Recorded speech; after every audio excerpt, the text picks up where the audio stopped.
قربانی سے گریز نہیں کرنا ہوگا، پھر ہم صحیح معنی میں حضرت امام حسین کی شفقتیں حاصل کر پاتے ہیں۔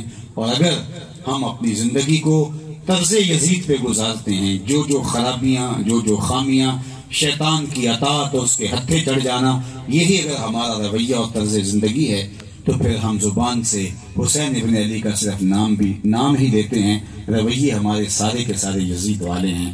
اس لیے ہمیں یک رنگی اختیار کرنی چاہیے اور اپنے طرز زندگی کو حضرت امام حسین رضی اللہ تعالیٰ عنہ کے نقوش پاک کی صورت کے اندر جو ہے وہ ڈھالنا چاہیے۔ اللہ ان کے نقوش پاک کی برکت امت مسلمہ کو مقسوم فرمائے۔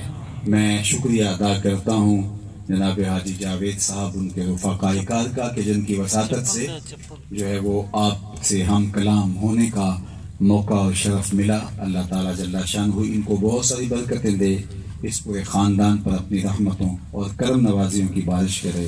آپ جتنے لوگ تشریف لائے، اللہ آپ کو واپس گھروں میں پہنچنے سے پہلے اس اجتماع کی برکتیں عطا کر دے اور اپنی عنایتوں کا حظ وافر دے۔ بار دیگر میں پاکستان کے لیے دعا کرتا ہوں کہ اللہ میرے وطن کو اپنی امان اور اپنی پناہ میں نصیب مالا مال کرے اور معیشت کا جمال اور معاشرت کا حسن عطا کر دے۔ اللہ ہمیں نیک، صالح، پاک کردار اور اہل حکمران عطا کرے، اور یہ تبھی ممکن ہوگا اگر ہم اچھے ہوں گے۔ کسی نے حجاج بن یوسف سے کہا تھا کہ تو نے حضرت عمر کا زمانہ دیکھا ہے تو ان جیسا انداز حکمرانی کیوں اختیار نہیں کرتا؟ بڑا ظالم شخص گزرا ہے، 70,000 لوگ اس نے اپنے ہاتھ سے کاٹے تھے، 90,000 لوگ اس کے حکم سے کٹے تھے۔ حضرت حسن بصری کہا کرتے تھے پچھلی امتوں کے لوگ اپنے سارے ظالم لے آئیں اور ایک پلڑے میں ڈال دیں، ہم دوسرے پلڑے میں حجاج بن یوسف کو رکھ دیں گے، پلڑا بھاری ہوگا۔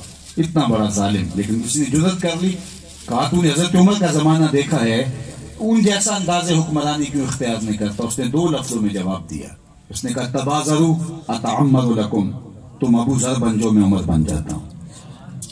جب رعایا خود چور، ڈاکو، بدماش اور جو اس سے ہو سکتا ہے وہ کرے گی، تو پھر ہم کیسے توقع رکھ سکتے ہیں کہ اللہ رحمت کی چادریں ہمارے اوپر تان دے گا؟ اعمالکم اموالکم، تمہارے اعمال ہی تمہارے اموال ہوتے ہیں، جس طرح کا عمل ہوگا اس طرح کا اوپر تمہارے اوپر شخص مسلط کر دیا جائے گا۔ ہمیں خود صحیح ہونا پڑے گا، اپنے رویے درست کرنے پڑیں گے، اپنے آپ کو سچائی کا خوگر بنانا پڑے گا، اور اپنے آپ کو دیانت اور جو ہے وہ صالحیت کے سانچے میں ڈھالنا پڑے گا۔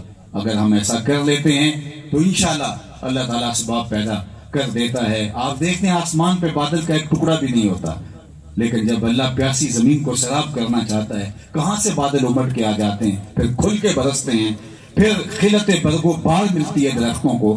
جب ہم اللہ جل شانہ کے مطیع بن جائیں گے تو اللہ ایسے بندے بھیجے گا کہ ہم سوچ بھی نہیں سکتے۔ اللہ کی کرم نوازی ہمارے اوپر ہوں گی، ورنہ اللہ تعالیٰ فرماتا ہے وہ اس بات پہ قادر ہے کہ تمہارے اوپر سے بھی عذاب بھیجے، تمہارے نیچے سے بھی عذاب بھیجے۔ علماء نے کہا نیچے سے عذاب زلزلے ہیں، اوپر سے عذاب پتھروں کا برسنا ہے، لیکن حضرت عبداللہ ابن عباس کہتے ہیں نہیں، نیچے کا عذاب یہ ہے کہ تمہاری اولادیں نافرمان ہوں، اور اوپر کا عذاب یہ ہے تمہارے اوپر ظالم حکمران مسلط کر دیے گئے۔ یہ اوپر اور نیچے کے عذاب میں کیا ہم جکڑے ہوئے نہیں؟ ہمارے ماتحت خائن ہو گئے ہیں، اور جو اوپر ہیں وہ ظالم اور جابر، انہیں نہ ہمارا درد ہے اور ہمارا نہ احساس ہے۔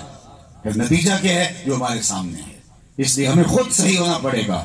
اقبال نے جب شکوے کی زبان کھولی تو لہجہ تلخ ہو گیا، صفائے دہر سے باطل کو مٹایا ہم نے، نوع انسانی کو غلامی سے چھڑایا ہم نے، تیرے کعبے کو جبینوں سے بسایا ہم نے، تیرے قرآن کو سینوں سے لگایا ہم نے، پھر بھی ہم سے گلا ہے کہ وفادار نہیں، ہم وفادار نہیں، تو بھی تو دلدار نہیں۔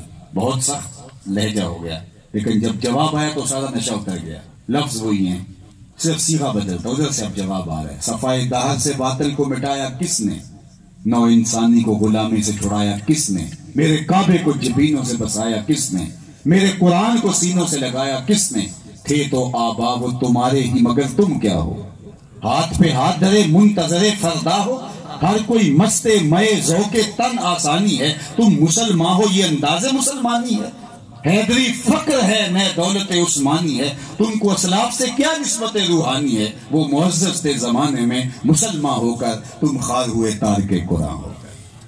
آج ہمارا حال یہ ہے کہ کسی شاعر نے عکاسی کی کہ گھر کی آگ بجھی تو کچھ سامان بچا تھا جلنے سے، سو وہ بھی ان کے ہاتھ لگا جو آگ بجھانے آئے تھے۔ تو مجھے بتائیے کہ جب ہم اس طرح کے ہوں گے اور پھر توقع رکھیں کہ ہمارے اوپر فرشتے حکمران آ جائیں، کیسے ہوگا؟ ہم نے اپنے آپ کو بدلنا، اپنے رویے تبدیل کرنے، اپنے طرز زندگی کو تبدیل کرنا ہے۔ میں اور آپ باقیوں کے ضامن نہیں، ہم اپنے جواب دیں ہیں۔